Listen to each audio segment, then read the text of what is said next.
अनाज लेके आओ सपुने गेहूँ लेके आओ से, लेकिन उसके गेहूँ वेरीफाई को नहीं हुई बीच में टकरे जी। की समस्या का समाधान नहीं कर सकते, मैं उसी बात पर आता हूँ, तो नैतिक आधार पर शायद इस्तीफा दे देना चाहिए। खराब हुआ, हमारी मंत्री जी ने माना इस बात को कि मुख्यमंत्री महोदय के आने से बारिश हुई। आज के दिन हकीकत ये है, अनाज बेचना मुश्किल है, दारू बेचना आसान है। इस साथ में खड़ा है, इसको इनके दादाजी की तबीयत ठीक नहीं थी पर उनको लेकर आना पड़ा, क्यों? अंगूठा लगाने के लिए। फिर बारिश हो जाएगी, ये गेहूँ खराब हो जाएगा और फिर कह देंगे कि भी इसमें मॉइस्चर बढ़ गया। आज हम मंडियों का सारे दौरा कर रहे हैं, जिला कांग्रेस कमेटी, और हर जगह सबसे बड़ी समस्या जो निकल कर आ रही है वो ये आ रही है, जो सरकार ने तुगलकी फरमान जारी कर कर जो नियम बनाए मंडियों के लिए, भाई जिसमें अंगूठा अलग लगाना, आपके ट्रैक्टर का आगे नंबर लिखा होना चाहिए, कई जगह तो ये भी आया कि नंबर है तो आरसी लेकर आओ। भाई ये अनाज की बिक्री हो रही है या ट्रैफिक का चेक हो रहा है?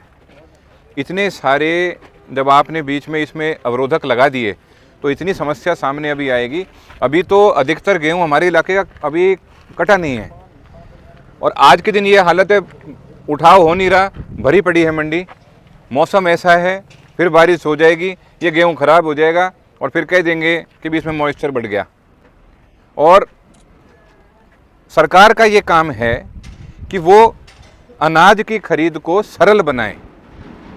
अब पहले पोर्टल पे रजिस्टर हो, फिर वहाँ पे मंडी में वहाँ की लोकेशन दिखनी चाहिए, उसके बाद में दिक्कत है। अब जैसे हमारा भाई साथ में खड़ा है, इसको इनके दादाजी की तबीयत ठीक नहीं थी पर उनको लेकर आना पड़ा, क्यों? अंगूठा लगाने के लिए। तो ये सरकार को इन चीज़ों को सोचना चाहिए। आज के दिन हकीकत ये है, अनाज बेचना मुश्किल है, दारू बेचना आसान है, ड्रग बेचना आसान है।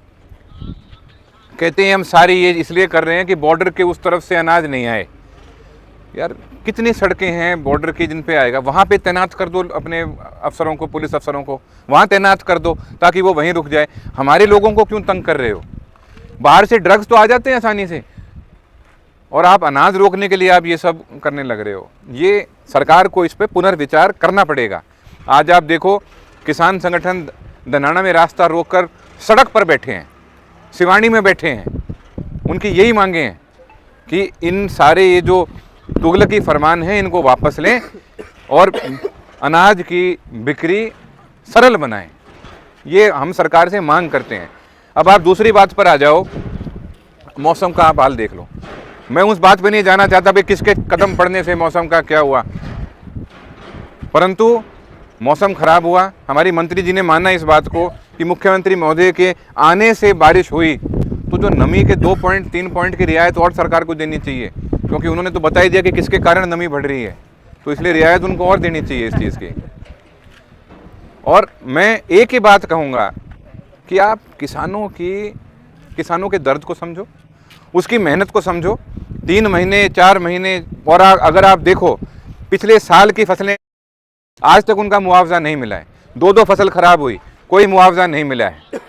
हम ये भी मांग करते हैं कि आप इस समय भी जो पिछले दिनों में ओले पड़े थे, बारिश हुई थी, पूरे इलाके में नुकसान हुआ, उसकी विशेष गिरदावरी कराकर आप किसानों को उचित मुआवजा दें, क्योंकि आप इस चीज़ को गंभीरता से आप नहीं ले रहे।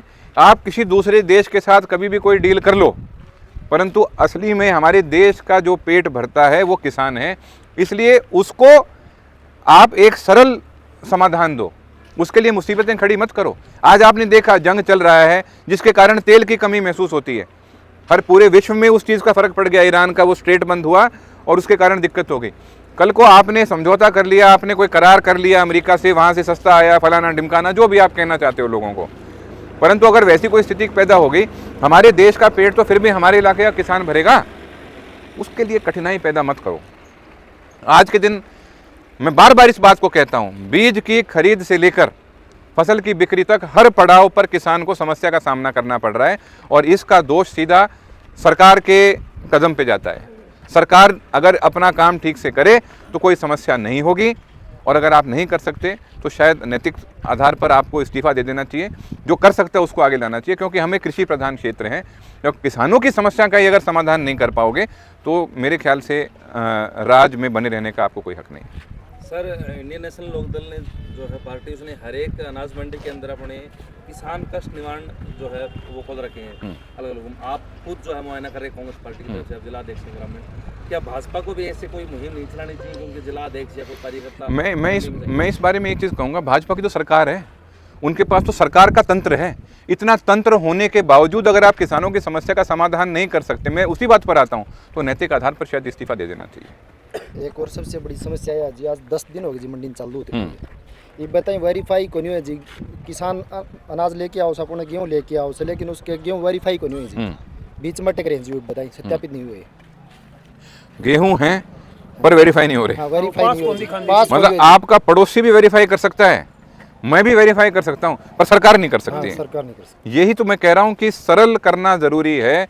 अगर आप जितनी इसमें मुसीबतें खड़ी करोगे, उससे कुल मिलाकर हमारे प्रदेश को ही नुकसान है। आप इस चीज़ को भी समझो, अर्थव्यवस्था को समझना पड़ेगा। हमारी अर्थव्यवस्था किसानी पर निर्भर है, हम कृषि प्रधान क्षेत्र हैं।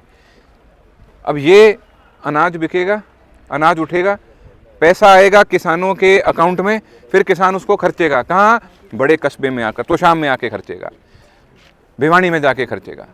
जब वो खर्चेगा, चीज़ लेके जाएगा अपने घर, छोटा छोटा व्यापारी गांव का, हर कोई, हर किसी के व्यापार में, हर किसी के काम में, अर्थव्यवस्था में ऐसे बढ़ा होता है। आप खुद ही अपने ऐसे नियम बनाकर अपनी ही अर्थव्यवस्था को आप रोकने अगर लग रहे हो, तो ये राजधर्म नहीं है, अर्थव्यवस्था बढ़ाने का काम है। और यहाँ पर एक एक चीज़ आज के दिन ऐसी हो रही है कि कैसे रोका जाए। मतलब जो पुराने समय के जो मैक्रो इकोनॉमिक्स के जो ये तक अपनी मैक्रो इकोनॉमिक थ्योरी में ये बोल रखा है कि जब कभी संकट आए तो सरकार को अपना खर्च बढ़ा देना चाहिए और उभरे। और आज इस समय ये चलती हुई अर्थव्यवस्था को रोकने का काम कर रही है सरकार। जिन भी किसाना का वेरीफाई नहीं हुआ जी, वो गांव में 2350 रुपया में गेहूँ बेचने पर मजबूर है। मोटा मोटी 250 रुपया नुकसान उनका हो रहा है। हाँ, बिल्कुल। हाँ, और पटवारी के पास फोन करते हैं तो वो बोलते हैं कि भाई एक बार बीच में एसडीएम की बदली हो गई थी, उसके कारण डाटा मिसमैच हो रहा है, तो थोड़ा टाइम लगा, इतने मंडी का टाइम पूरा हो लेगा। इतने टाइम पूरा हो लेगा। हाँ। तो ये बहुत प्रैक्टिकल समस्या है, और इसका समाधान कोई नए नियम ला के नहीं, प्रैक्टिकल तरीके से समाधान हो सकता है। तो हम सरकार से मांग करते हैं, थोड़ा सा डीसी साहब को, कमिश्नर साहब को, चाहे कितने बड़े उच्च स्तर के अफसर का दिमाग आपको इस्तेमाल करना हो करें। मुश्किल नहीं है, और आप नहीं कर सकते तो हमें जिम्मेवारी दे दें, हम समाधान कर देंगे। धन्यवाद।